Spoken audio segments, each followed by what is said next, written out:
Yo, what's up guys? Your boy Nitrostorm here. Welcome back to Genshin Impact. So, on my previous Genshin video, we did a trial on the Abyss and we did manage to finish floor 12.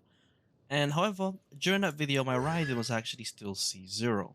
Now, why am I doing this now? Well, I was thinking, maybe after or a little after over a year of having Raiden C3able while not upgrading, I think it's finally time to do so.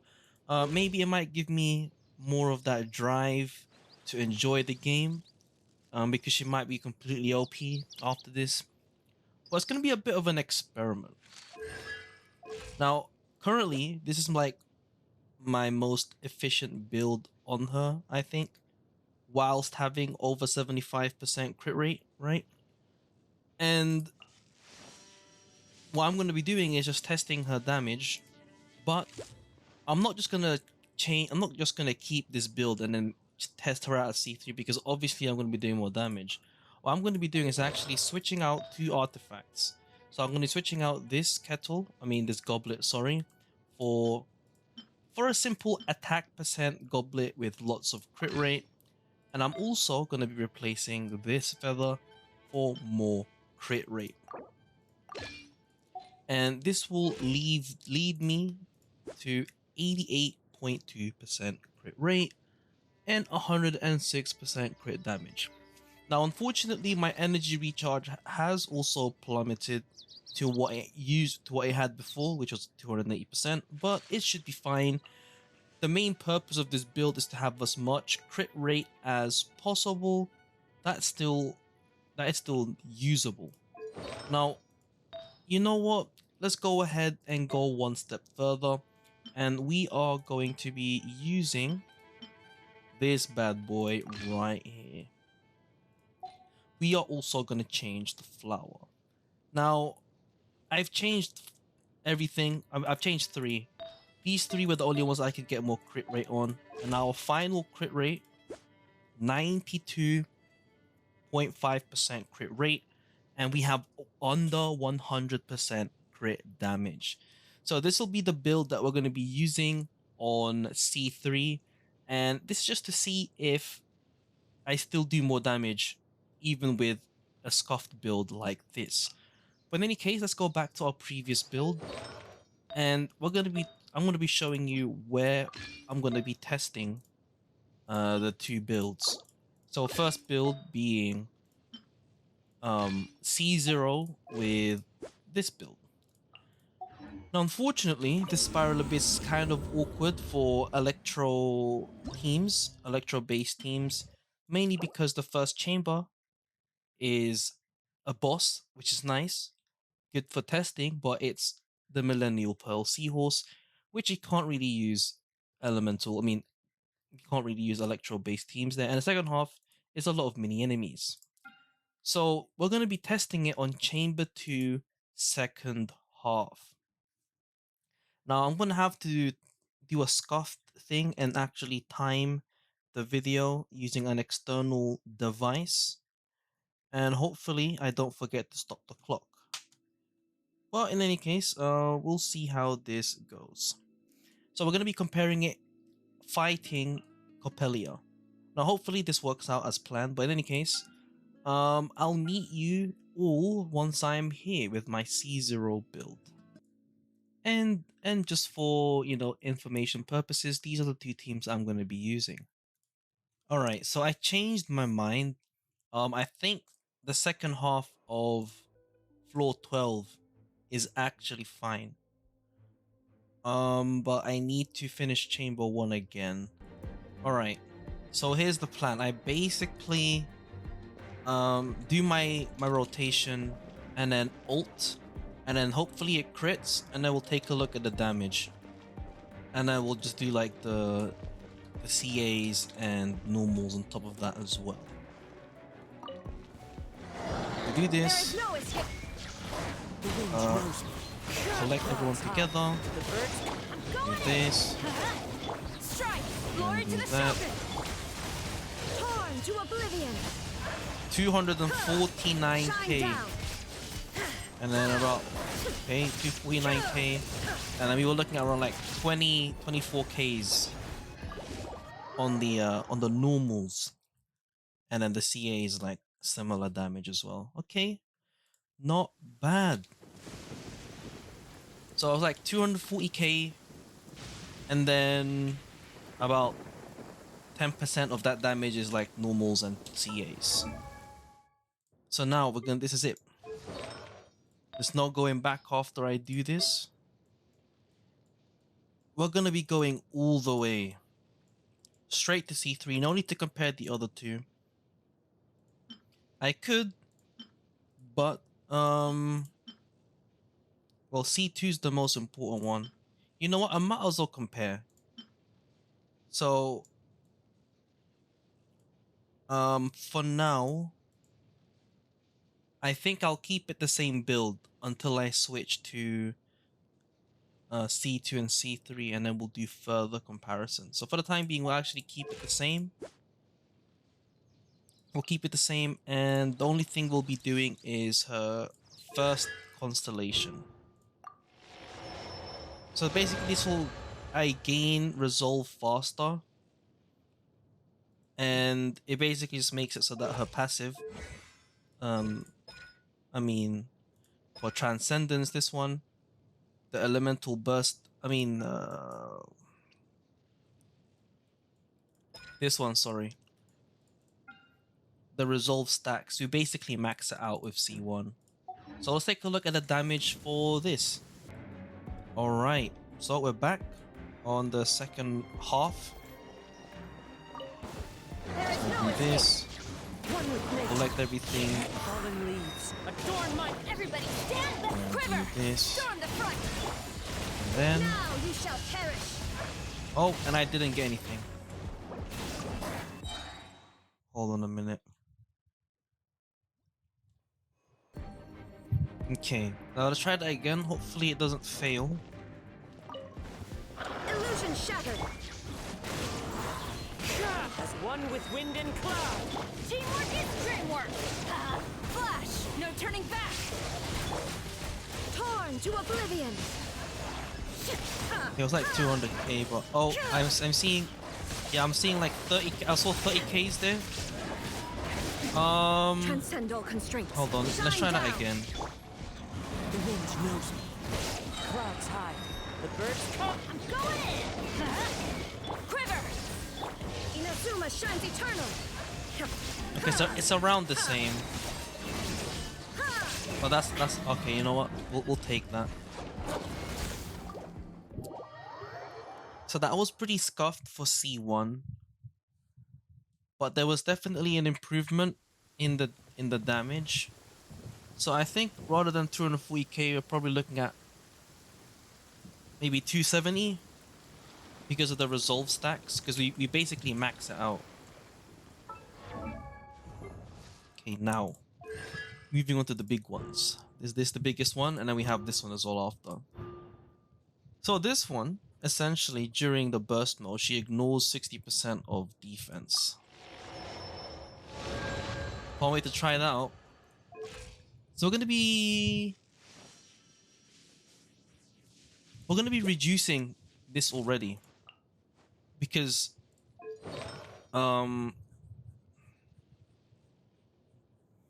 actually yes, we'll do this for now.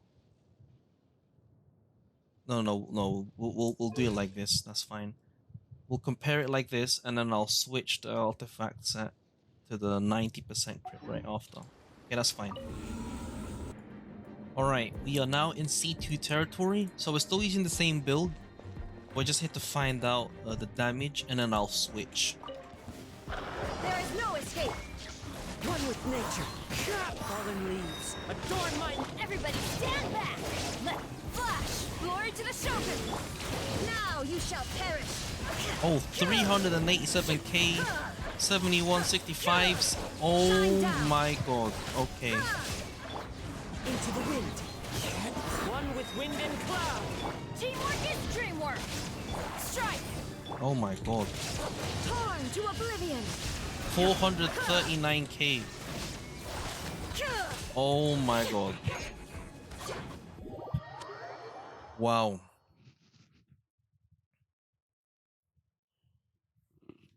That was so much damage. So we did a 370 and a Osmanthus whined. 439.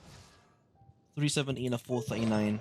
And then my normals were off the charts as well. My normals are off the charts as well. So like it went from like 20Ks to like 60s. So that's pretty insane. Now the moment of truth.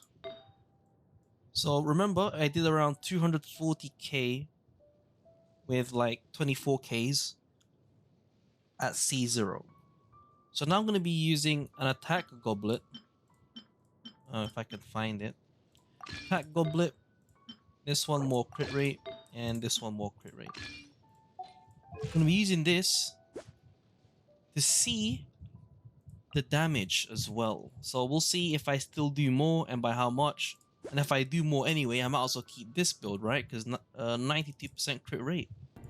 Okay, just keep in mind this is still C2. With the 92% crit rate build. Clouds high. The birds come. Everybody stand back! Storm the front! Inazuma shines eternal! 330.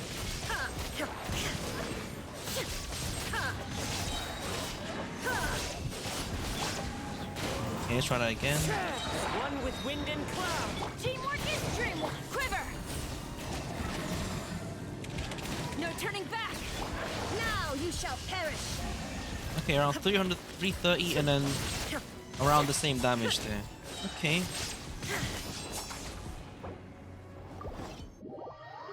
Okay, cool.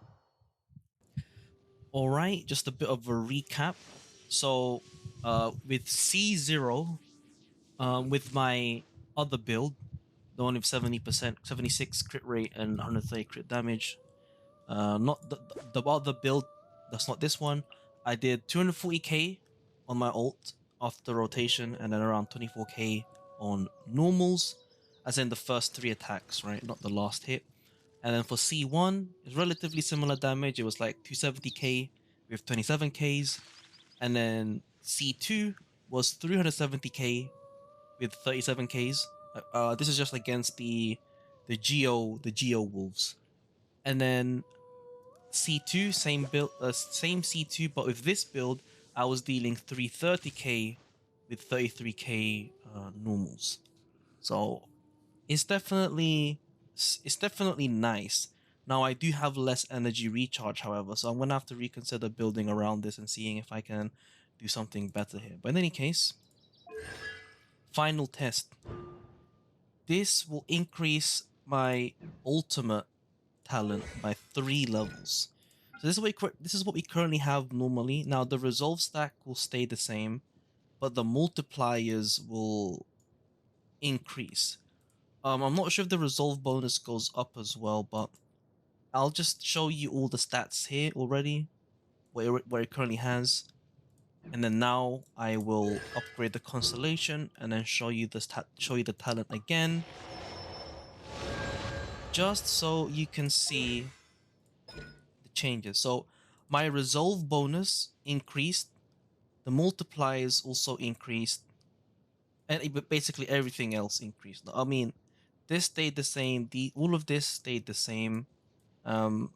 This stayed the same as well. The multipliers increased, and so did the resolve bonus and obviously the base damage there. So very nice.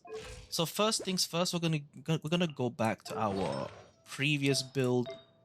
So the Electro Goblet with this one and this one. So quick recap, we're using this one now. Alright, so we're nearing the end of, well, kind of close to the end of this video. So now I'm going to be testing C3 with the normal build. There is no escape! The wind knows me. Clouds high. The birds. Everybody stand back! Strike! Glory to the Shogun! Inazuma shines eternal! 463k. Oh my god. Into the wind. Fallen leaves. A Adorn my Teamwork is true! Ha!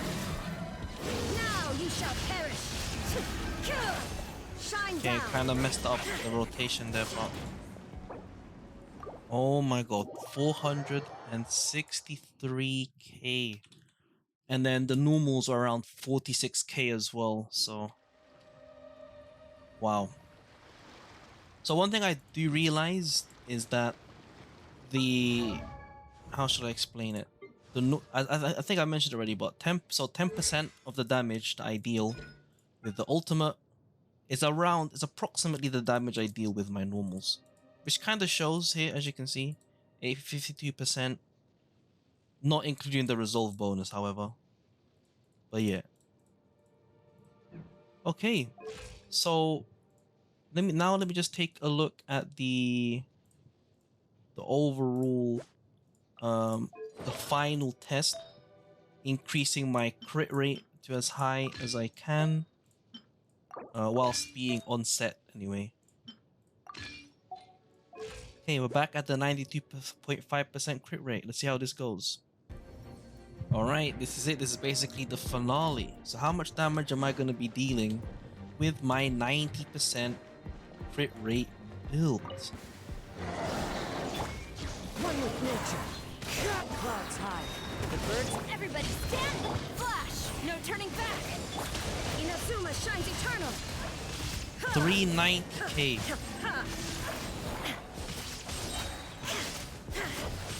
Interesting. There is no escape! Fallen leaves. Adorn my Teamwork is dreamwork! Strike! Storm the front! Torn to oblivion! Okay, and a 497 there. So 390k against the Geo Wolves. And that basically like around 39k approximately on the normals. Okay. Oh, let's leave. I accidentally clicked on retry. All right, so time for us to finally recap before the end of this video. But for now, let me switch here, just so I don't see any I don't hear any unnecessary chatter. So this is C0 damage with my 70% crit rate, 75% crit rate build, my usual build. This is C1. This is C1 with the same build, and then this is C2 with the same build, and then this was C3 with the same build, all against the Geo Wolves. And then this one is my damage of the 92% crit rate build for C2, and this is my 92% crit rate build for C3. So as you can see, from C2, I'm already doing more damage at C0. Well, basically around the same damage, but my crit rate is definitely more consistent. So obviously you get the most noticeable difference when it comes to obviously using the same build, and obviously with here I have less crit damage and less energy recharge, so there is that as well when it comes to overall damage. But as you can see, the damage increase is very insane. Like, I nearly doubled my damage compared to C0, assuming I'm using the same build. And then with this one, you could practically say I nearly doubled my damage as well on a more consistent build as well. Well, more consistent in terms of crit rate anyway. But yeah, overall, the constellations are very overpowered, very nice, of course, and I should have done this sooner. I literally got Raiden enough constellations to C3 around March. I think March last year, or it might be March. No, March this year. Sorry, I got her C3 March of this year, if I'm not mistaken. And it's currently October. So, you know, it's been a really long time since. So yeah, overall that's pretty much it in terms of this video. Hopefully it was kind of useful in a sense. Actually, hold on a minute. No, I was wrong. I got Raiden constellations last March. Not this year March, the previous March. Oh, that is insane. So so I had Raiden sitting for over 1.5 years. Oh my god. Okay, that's pretty much it. Yeah. So there you go. I don't know what else to say. So after 1.5 years of sitting on these constellations, I finally made the comparison. Overall, technically you don't really need it. Um, the most noticeable, I guess, would be like how fast you clear the content, but yeah, it's not that necessary. But now that I do have the constellations, I feel like I've got my primo gems worth for sure. Before this, I was saying I wasted my primos getting dupes because I didn't need any constellations on Raiden, but it's very nice. So here's all the data here. Hopefully you find this useful. But yeah, hopefully you found this video enjoyable or kind of useful. I am over a year. I'm like 2 years late in making this video, but you know, since I'm like recently back on Genshin again, I thought I might as well use up these constellations and see myself reap the benefits from it. So if you've got any more questions in regards to this video or anything to do when it comes to Genshin Impact, do let me know down in the comments below. It's been your boy Nitrostorm. I'll see you guys in the next stream or video. Peace.